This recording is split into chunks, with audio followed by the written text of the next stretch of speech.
Livro dos Salmos, Salmo 95.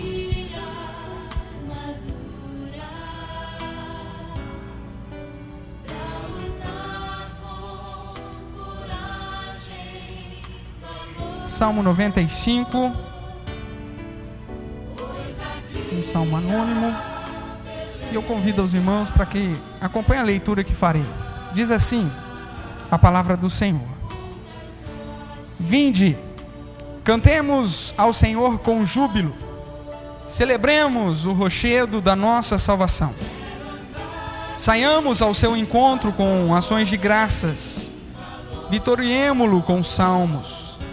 Porque o Senhor é o Deus supremo e o grande Rei acima de todos os deuses. Nas suas mãos estão as profundezas da terra, e as alturas dos montes lhe pertencem. Dele é o mar, pois ele o fez, obra de suas mãos os continentes. Vinde, adoremos e prostremo-nos, ajoelhemos diante do Senhor que nos criou. Ele é o nosso Deus e nós, povo do seu pasto e ovelhas de sua mão. Hoje, se ouvirdes a sua voz, não endureçais o coração como em Meribá, como no dia de Massá no deserto, quando vossos pais me tentaram, pondo-me à prova, não obstante terem visto as minhas obras. Durante 40 anos estive desgostado com essa geração e disse: é povo de coração transviado, não conhece os meus caminhos. Por isso jurei na minha ira, não entrarão no meu descanso. Vamos orar mais uma vez. Ó Senhor, nosso Deus, nós louvamos o teu santo nome e agradecemos-te por todas as bênçãos que o Senhor tem nos dado. E em especial nesse momento te louvamos por termos a tua palavra para nos guiar, para nos direcionar e para nos mostrar, Pai, o caminho que o Senhor mesmo quer que andemos. Fale conosco nesta noite de júbilo, nesta noite de alegria. Fale conosco e que possamos sair daqui mais preenchidos da tua graça, do teu amor, do teu Santo Espírito do que como entramos. É o que nós lhe pedimos, em nome santo de Jesus. Amém.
Queridos, muitos pensam que Deus é uma invenção dos homens, que no momento de fraqueza, esse homem então o inventa para poder ter apoio, para poder se agarrar, para poder se sentir forte.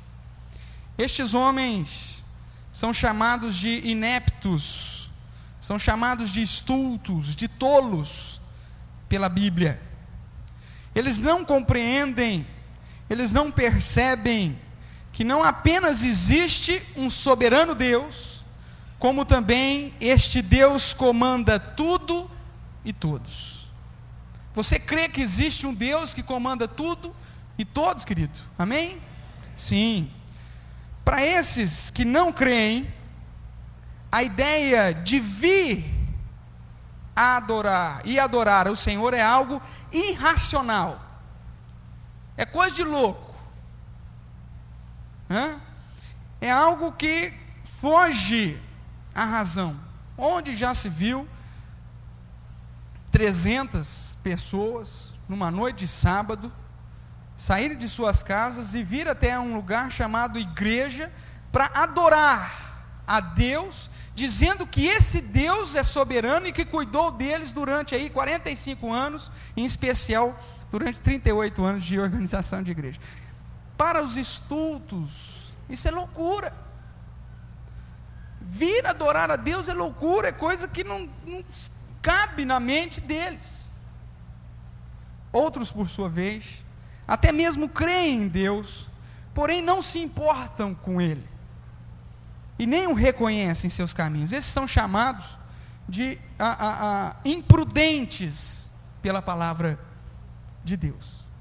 E há aqueles, como nós, que creem e que vêm adorar ao Senhor, ao Deus verdadeiro, reconhecendo nele o seu excelso poder, a sua soberania, a sua magnitude de justiça e o seu excelso poder maravilhoso, tremendo.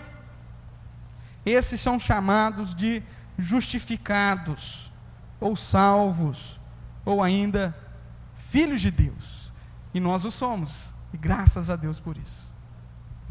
Mas mesmo assim, esses justificados, salvos, filhos de Deus, algumas vezes não sabem expressar os motivos reais pelo qual devemos vir adorar ao Senhor, e nem como devemos adorar. E por isso então, nós vemos aí uma certa torre de Babel diante da adoração ao Senhor, quanto aos motivos e também quanto à maneira, o modo correto. Mas Deus se preocupou até com isso, na sua soberania, e a sua palavra nos dirige até mesmo sobre este assunto. Nós vemos que a própria Bíblia, revelação especial de Deus, nos traz tanto os motivos, como também o modo como devemos adorar ao Senhor. Em especial o Salmo 95 é um texto berço sobre este assunto, um texto onde vemos essa realidade. Nós vemos que a adoração que o Senhor quer está registrada na sua própria palavra, e o Salmo 95 é um dos textos que nos ajuda sobre esse assunto. Querido, nós estamos em festa, e nós estamos em festa por aquilo que Deus fez por nós. E muitas vezes nós só estamos em festa por aquilo que Deus fez.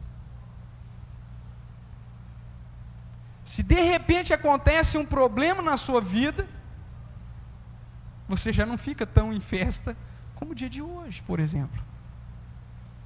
Outros até mesmo vão embora, você nunca mais. E de repente, na minha pequena lista de 500, perguntando para nossa irmã Zete, o irmão fulano de tal, e de repente, para minha surpresa, não está mais adorando ao Senhor por aquilo que Deus fez. Mas por quê? Aconteceu alguma situação na vida dele, e ele agora acha que não tem mais motivos para adorar. Querido, quando você tem adorado a Deus, quais os motivos que têm conduzido você a adorar a Deus? Apenas o que Deus faz? A sua adoração está firmada naquilo que Deus faz ou fez? Ou a sua adoração está firmada naquilo que Deus é? E aqui nós vemos a grande dificuldade, até mesmo dentro daquele grupo que aqui é dividido, dos justos, dos salvos, dos filhos de Deus. Muitos desses filhos só têm adorado a Deus por aquilo que Ele faz, e até brigam com Deus. Chego na igreja, Senhor, essa semana não foi muito boa. O Senhor não merece a minha adoração, mas vamos ver como que vai ser a próxima. Ou então, Senhor, aconteceu um probleminha, e aí? Fui lá, ouvi aquele tal pastor Everton agora, que foi seminarista, e aí, como que vai ser? Porque nós temos como base a adoração aquilo que Deus faz, ou fez. Mas na realidade, querido, nós precisamos ter como base da adoração aquilo que Deus é, porque isso nunca muda. As tribulações vêm e vão, os problemas vêm, nós crescemos, amadurecemos, e estamos aí, e como onda do mar, né?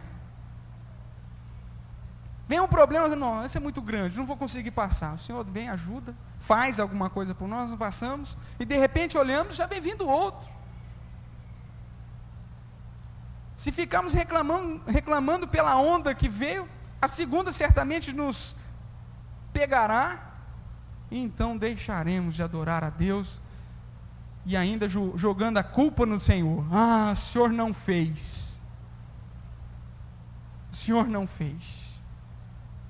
Querido, qual tem sido a base da sua adoração? Nós estamos aqui para adorar ao Senhor pelos 38 anos de bênçãos, daquilo que Ele fez, mas não por isso apenas. Nós devemos estar aqui essa noite para adorar ao Senhor por aquilo que Ele é, e sempre será. Porque se nós adoramos a Deus apenas pelas coisas que Deus faz, muitas vezes nós podemos não entender essa atuação de Deus, e Ele sempre faz, mas podemos não entender e então nos rebelar contra Deus. Por isso eu gostaria de, nesta noite, usando como texto base o Salmo 95, falar com os irmãos sobre o tema, os motivos porque devemos adorar a Deus e como devemos adorá-lo. E nós podemos ver aí o primeiro motivo, já registrado nos primeiros versos. E ele diz, acompanhe comigo a leitura: vinde, cantemos ao Senhor com júbilo, celebremos o rochedo da nossa salvação, saímos ao seu encontro com ações de graça, vitoriemo-lo com salmos. Por quê? E aqui a primeira resposta do nosso tema, né? Quais são os motivos que me levam a adorar a Deus? Por que eu devo adorar a Deus? E nós encontramos aí o porquê respondendo isso. Porque o quê? O que está escrito aí? Porque o Senhor é.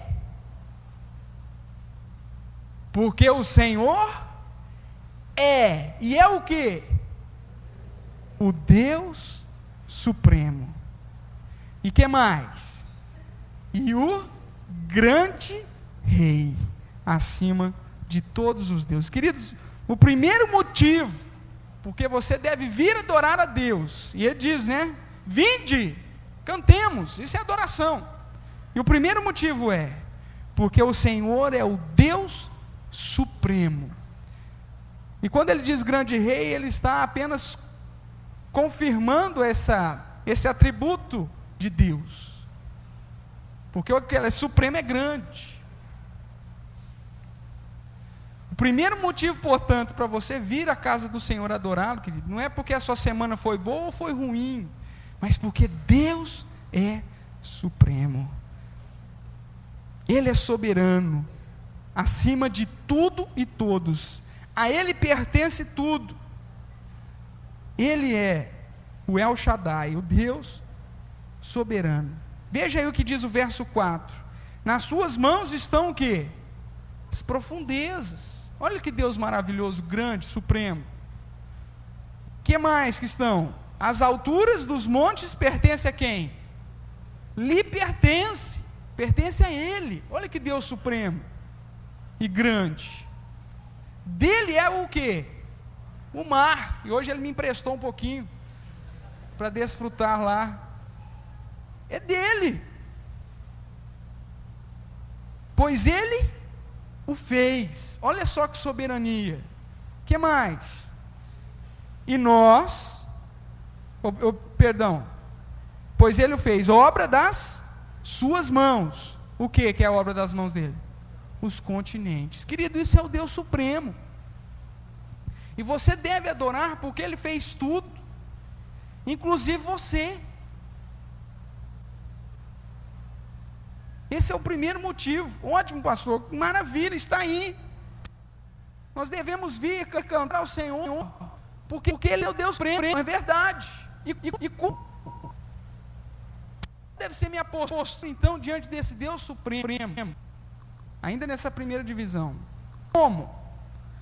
Veja aí o que diz o final ou o meio, né, do verso 1. Vinde e cantemos ao Senhor como? Como, gente? Com júbilo, com alegria. É o que nós acabamos de fazer aqui. Vitoriemo-lo com alegria. Nós cantamos aqui. Saiamos ao seu encontro com o quê? Com tristeza, com murmúrio, com ações de graças. Vitoriemo-lo. Querido, isso é só júbilo, é só alegria, é festa. Então nós vemos que o primeiro motivo porque eu devo vir adorar ao Senhor é porque ele é supremo. E a maneira, ou seja, o modo, é com alegria. Diz o Salmo 122: alegrei-me quando me disseram, vamos à casa do Senhor. Querido, tem irmãos que vêm numa tristeza, domingo de novo, se eu não for, o pastor me liga ainda perguntando porque eu não fui. Ou então vem brigando com a família no carro, aí vem todo mundo triste. E nós temos que entrar na presença dele com alegria, com júbilo. Esse é um modo que o Senhor nos ensina em sua palavra para adorar.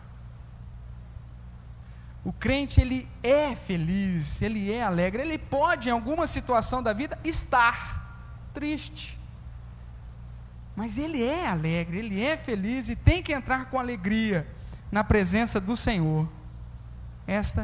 Este é um modo que o Senhor nos apresenta. Segundo lugar, queridos, nós vemos o segundo motivo, a segunda maneira, né? O segundo motivo porque devemos vir adorar ao Senhor, está aí a partir do verso 6, né? O verso 6 renova o convite da adoração. Ele diz: vinde, adoremos e prostremo-nos, ajoelhemos diante do Senhor que nos criou. Por quê? É a pergunta. E ele nos responde: por quê? Ele é. Veja o verbo. Porque ele é o nosso Deus, e nós, povo do seu pasto e ovelha de sua mão. Querido, o segundo motivo para você vir adorar a Deus é porque Deus é o nosso Criador. Ele é o nosso Deus e nós somos dele, né? Verso 6 diz: ajoelhemos diante do Senhor que nos criou. Querido, se Deus não fizesse mais nada na sua vida, se Deus tivesse permitido que toda sorte de enfermidade viesse sobre você, toda sorte de tribulação sobre você, o simples fato dele ter te criado, mesmo que tenha sido com todas essas situações, consequências do pecado, você já teria um motivo para vir adorá-lo. Porque nós devemos adorar a Deus por aquilo que Ele é. E Ele é o nosso Criador. Ele nos fez, Ele nos criou. Esse é o segundo motivo que deve trazer você a cada culto de adoração ao Senhor. Aqui. Alguém aqui foi produção independente de Deus? Não, ninguém.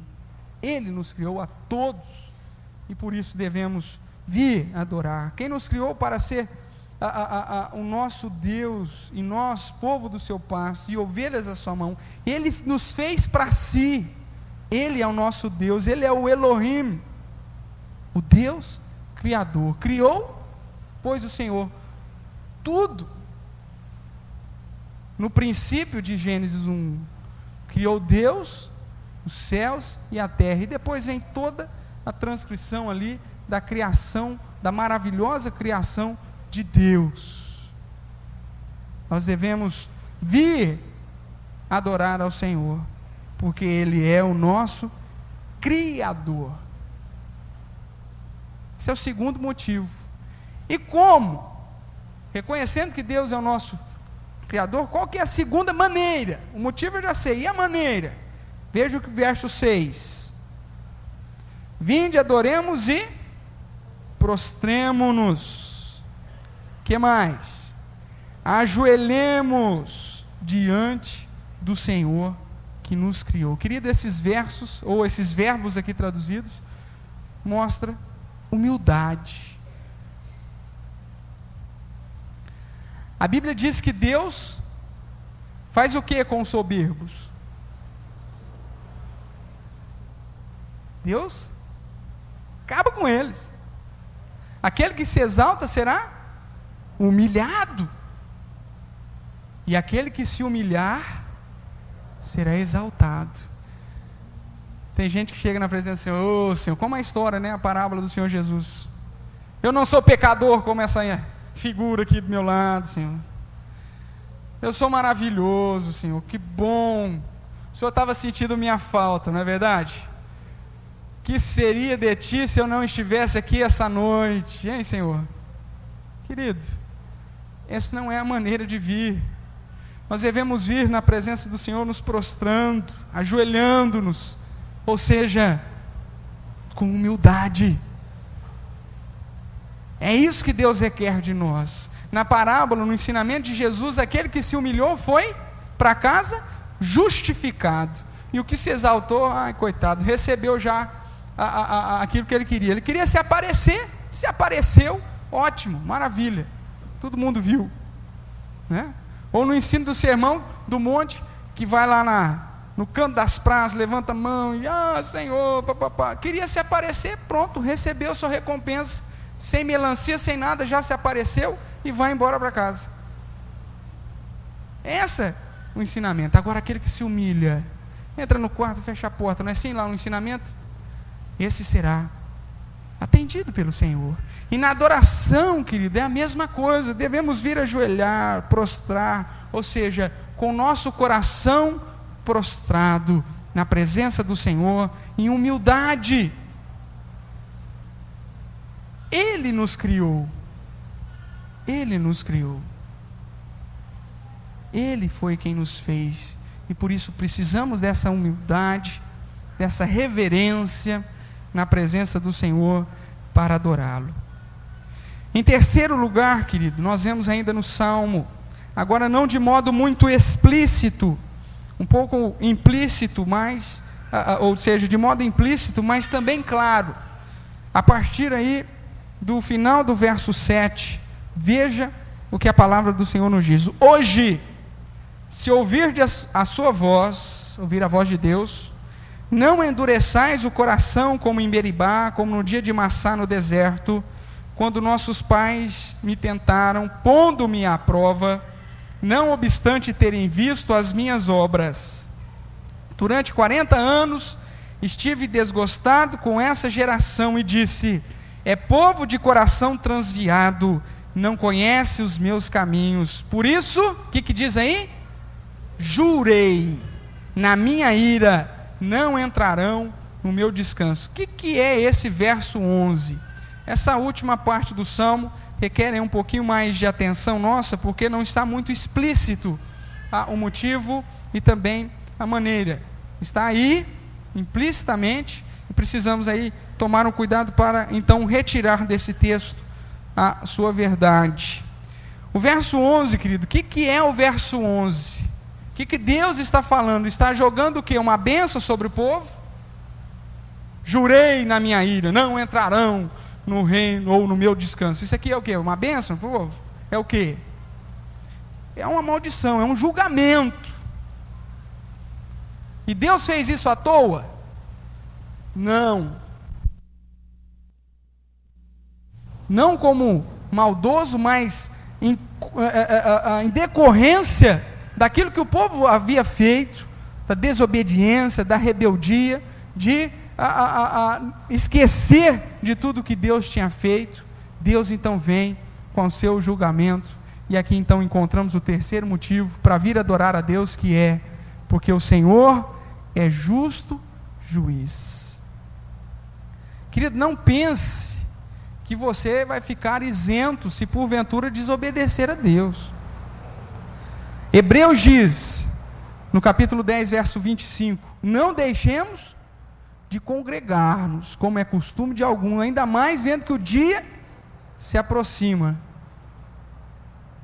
Querido, além de ser um privilégio adorar a Deus, é uma responsabilidade, é um dever de todos nós, e o nosso Deus é justo juiz, e por isso eu devo vir e adorá-lo.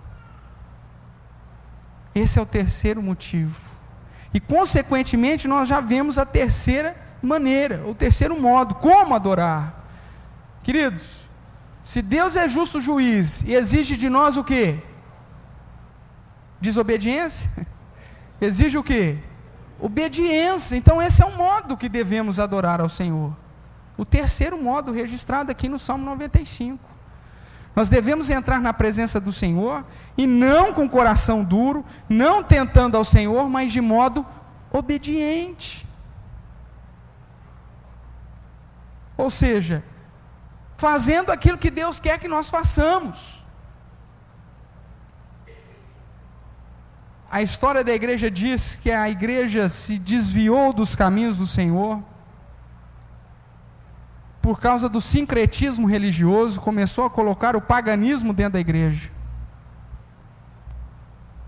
Aí aquela adoração foi descaracterizada, não era adoração ao Senhor, porque não estava em obediência àquilo que Deus exige. Querido, não adianta queremos melhorar, na nossa visão, né? Melhorar os ensinamentos de Deus. Para aquilo que está prescrito, ou aquilo que está prescrito, é para ser obedecido. E toda vez que eu falo de obediência, eu gosto de relembrar algumas situações na vida do povo de Deus. Lembram da história de Uzá, comandante lá, né? Do povo de Deus. Foram pegar a arca do Senhor que estava na divisa lá, que os filisteus haviam deixado. E houve grande festa, grande alegria, grande júbilo, reconhecendo aquilo que Deus é, tudo lindo e maravilhoso. E de repente a arca estava em cima de um carro de boi, último ano, motor potente, conversível, e o povo de Deus falou: que maravilha, que carregar a arca na cacunda nada, vamos seguir aí com o carro de boi. Tem algum motorista aí? Uzá levantou a mão, subiu em cima do carro de boi e foram tocando. E o povo festejando. E havia na lei do Senhor uma prescrição. Como deveria ser conduzida a arca do Senhor. Querido, como até carro novo dá problema, né? O que aconteceu com aquele carro de boi? O motor fundiu, ou seja, os bois tropeçaram. E bumba, a arca ia cair. O que Uzá fez? Foi segurar a arca. E havia uma prescrição também na lei, para não tocar na arca.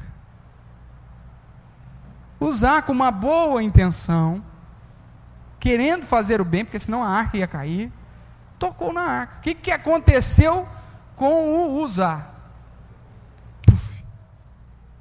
Diz que morreu instantaneamente. A festa parou. Davi escreve o Salmo 15 dizendo: Senhor, quem vai habitar no teu tabernáculo? Quem vai no seu monte? Aquele que é puro, aquele que é santo, aquele que é obediente à tua palavra. O Senhor tinha prescrito que não era assim que deveríamos o levar à arca. Aí caiu na real que eles estavam desobedecendo uma prescrição da palavra do Senhor.